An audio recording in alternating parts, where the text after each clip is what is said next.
So ayan na nga guys, Sea Breeze. Ayan, matatagpuan yan dito guys sa bayan ng Tiwi Albay, dito sa Bicol. Ayan, so guys, dahil nga sobrang init ng panahon ngayong Abril, so kailangan natin guys magpalamig, no? Humanap ng mga lugar na malamig. So ito isa sa nakita natin, yung lugar na to na isang lugar na maganda, no? Itong Sea Breeze Beach ng Tiwi Albay. So time check, ayan, 8 AM pa lang. So maaga pa guys na masyado. So halos kami pa lang ang nauna dito sa liguan na ito guys. So ayan, makikita nyo guys, may mga cottage na maraming puno, no? Diyan sa paligid, maraming tanim na mga bulaklak dyan sa paligid yan para ma-relax yung ating mata sa pagtingin ng magagandang bagay. So kung lalabas ka na dito guys, ayan, sa party na yan kung saan pwede ka nang magtampisaw dyan, pwede ka nang maligo dyan. So talagang very relaxing yung lugar.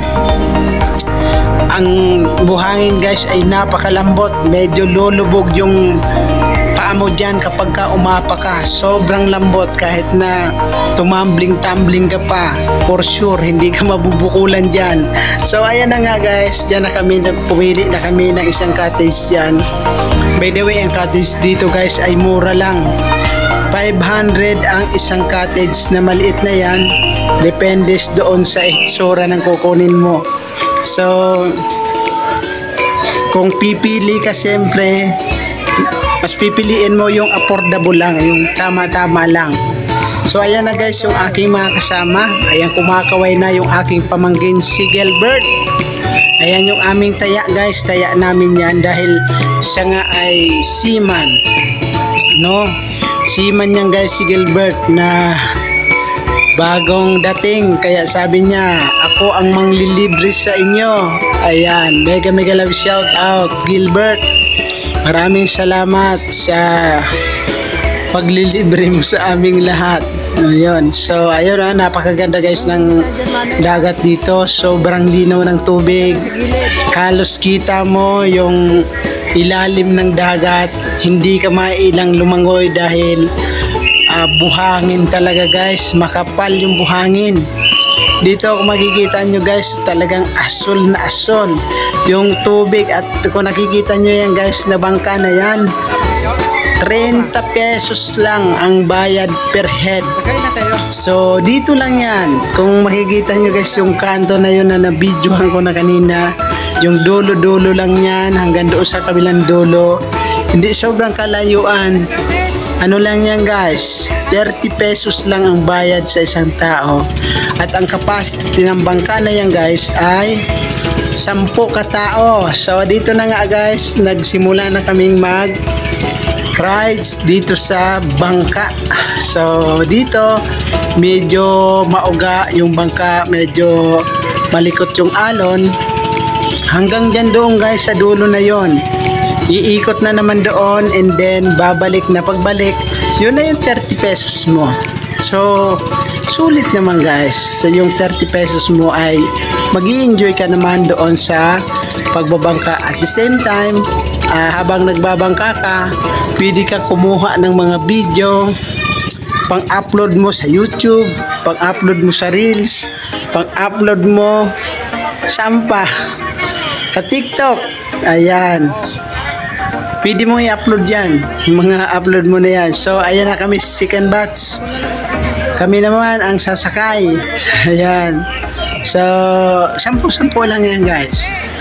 Madali lang, hindi masyadong matagal, hindi ka maiinip, mag-i-enjoy ka lang sa pagsakay dyan sa bangka na yan. So naghintay na kami na paanda rin na ng driver ng bangka yung aming sasakyan dyan guys. So napakaganda, napakasarap guys mag-relax dito sa lugar na to.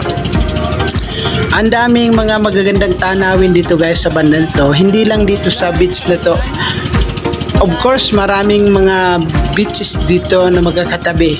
Ayan, makikita nyo guys yung rock formation dito na nilikha ng kalikasan ay talagang napakaganda. So dito guys, ma-amaze ka talaga dahil masdan mo lang yung kalikasan, yung tinatanawan mo, mag-i-enjoy ka at marirelax ka at mamamangha ka talaga doon sa pagkalikha ng ating Panginoong Diyos dito sa mundong ito, na nilikha niya ito para sa tao, para mag-enjoy ang lahat.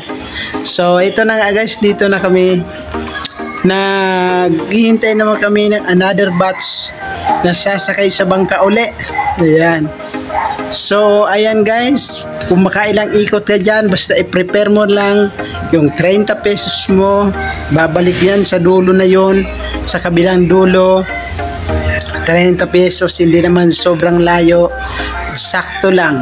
At yung guys na parang sapa na yan, makikita mo yan, mamaya pala tuyo na yan, hindi yung tubig alat, tubig tabang lang yan, galing sa bundok na yan nag-i-enjoy yung bata sa paglalaro dyan dahil ayaw na daw doon sa malalim.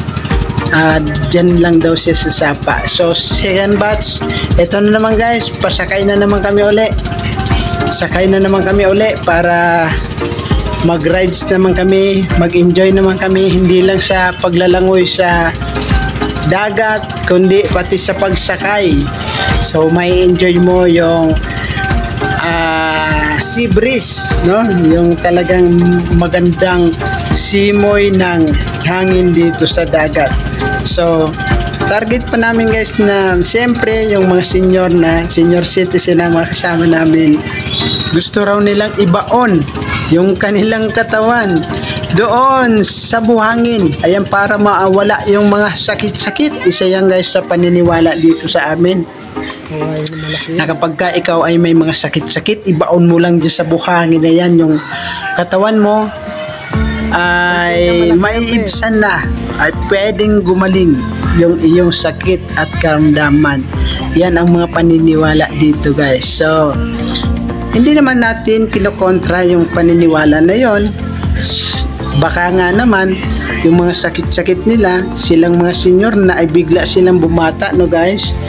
So basta tayo ay nag-i-enjoy lang sa lugar na yan.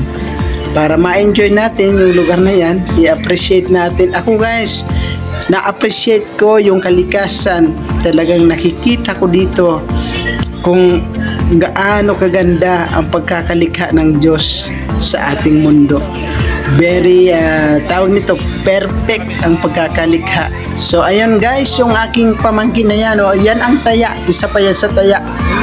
Yung pamangkin ko yung nasa likod ko, siya ang may sponsor ng lahat, libre kami sa sakyan. Ayan.